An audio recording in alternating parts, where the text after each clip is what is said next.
Magandang gabi, mga housemates. Isang nakabibinging hiyawan ang sumalubong kay Ivana Alawi. Nakatayo siya sa may pinto ng bahay ni Kuya. Nagniningning ang kanyang mga mata. Punong-puno ng excitement ang kanyang mukha. Welcome Ivana, bati ng mga housemates. Hindi makapaniwala ang lahat. Si Ivana Alawi nasa loob ng bahay ni Kuya. Totoo ba ito? Tanong ng isang housemate. Si Ivana Alawi nga. Sigaw naman ng isa pa. Lumapit si Ivana sa mga housemates. Nakipagkamay siya at nagpakilala. Hello po sa inyong lahat. Ako nga po si Ivana. Ang ganda-ganda mo pala sa personal, Ivana, sabi ng isang housemate. Napakabait mo pa, dagdag pa ng isa. Natawa si Ivana. Naku, kayo talaga. Nahihiya naman ako. Ano ang ginagawa mo rito, Ivana? Tanong ng isang housemate.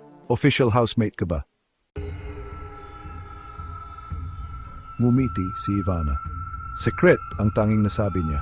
Ang totoo, may mahalagang misyon si Ivana. Kailangan niyang kumbinsihin ang mga housemates na isa siyang official housemate. Isang linggo siyang mananatili sa loob ng bahay ni Kuya. Kailangan niyang mag-ingat. Hindi dapat siya mahalata. Kailangan niyang maging natural. Kailangan niyang magpakatoo.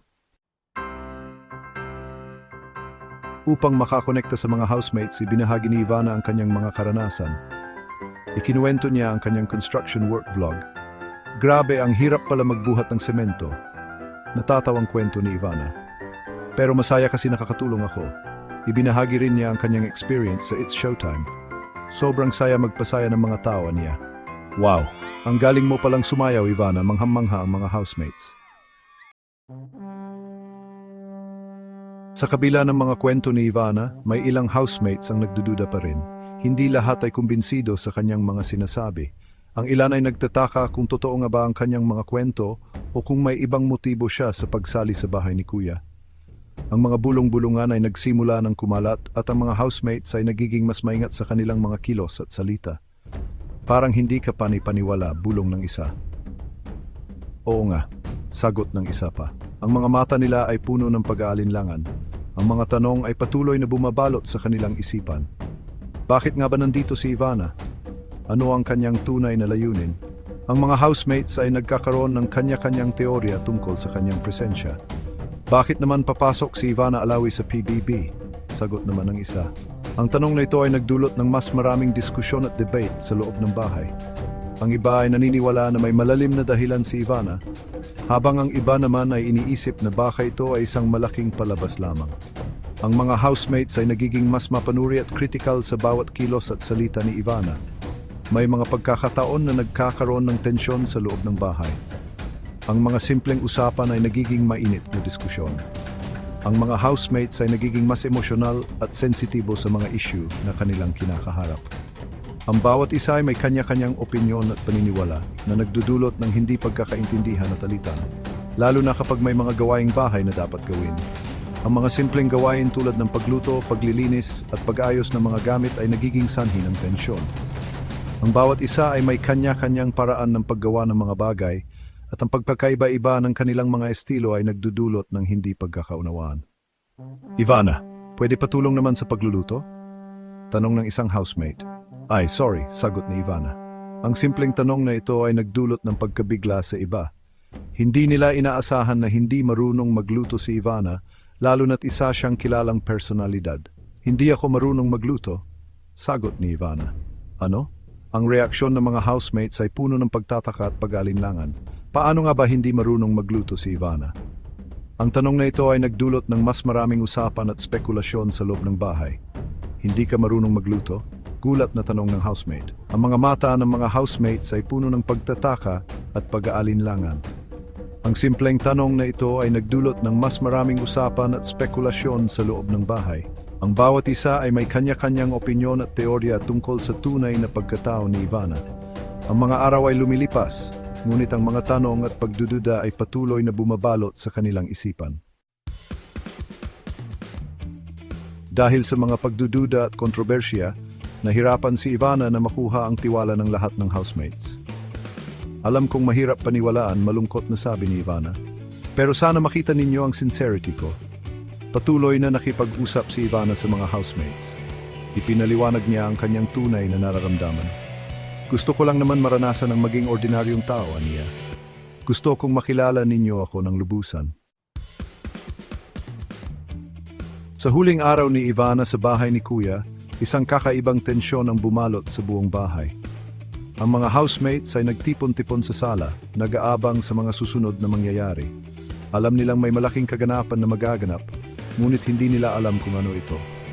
Nagkaroon ng isang special na nomination night. Ang bawat isa ay kinakabahan, hindi lamang para sa kanilang sarili, kundi para rin sa kanilang mga kaibigan sa loob ng bahay. Ang mga ilaw ay dimmed at ang atmosphere ay puno ng anticipation. Isa-isa, hiningan ng opinyon ng mga housemates. Ang bawat isa ay nagbigay ng kanilang saloobin at opinyon tungkol kay Ivana. Ang ilan ay nagdadalawang isip, habang ang iba naman ay buang loob sa kanilang paniniwala. Sa tingin ko, hindi si Ivana ang totoong housemate, sabi ng isa na may halong pag-aalinlangan sa kanyang boses. Parang may itinatago siya, dagdag pa niya. Pero naging mabuti siyang kaibigan, kontra naman ng isa pang housemate. Sa kabila ng lahat, palagi siyang nandiyan para sa atin. Para sa akin, totoo si Ivana, sabi naman ng isa na may kasamang ngiti. Hindi ko naramdaman na may itinatago siya. Lahat ng kilos niya ay tapat. Nararamdaman ko ang sincerity niya, dagdag pa ng isa na may kasamang paglalagay ng kamay sa kanyang puso. Hindi siya nagkukunwari. Sa huli, nahati ang boto ng mga housemates. Ang ilan ay pabor kay Ivana, habang ang iba naman ay nagduda pa rin. Ang tensyon ay lalong tumindi habang papalapit ang oras ng desisyon. Ngunit dahil sa boto ng mga manood, nailigtas si Ivana. Ang kanyang pagiging totoo at mabuting kaibigan ay nagbigay daan upang makuha niya ang suporta ng publiko. Sa kabila ng mga pagdududa, napatunayan ni Ivana na siya ay karapat-dapat na manatili sa bahay ni Kuya. Ang kanyang kwento ay nagbigay inspirasyon sa marami at ang kanyang tagumpay ay isang patang-tapatan at kabutihan ay laging magwawagi. Congratulations, Ivana. You are the first house guest to successfully complete the mission. Anunsyo ni Kuya. Sa kabila ng lahat ng pagsubok at hamon na hinarap mo, nagawa mong magtagumpay. Hindi madali ang mga pinagdaanan mo, ngunit pinatunayan mo na ang determinasyon at tibay ng loob ay susi sa tagumpay. Napuno ng tuwa at luha ang mukha ni Ivana. Ang kanyang mga mata ay nagliliwanag sa kagalakan at pasasalamat. Hindi niya mapigilan ang kanyang emosyon dahil sa wakas, ang lahat ng kanyang pagsusumikap ay nagbunga. Ang mga luha ng kaligayahan ay patunay ng kanyang dedikasyon at pagsusumikap. Nagtagumpay siya sa kanyang misyon.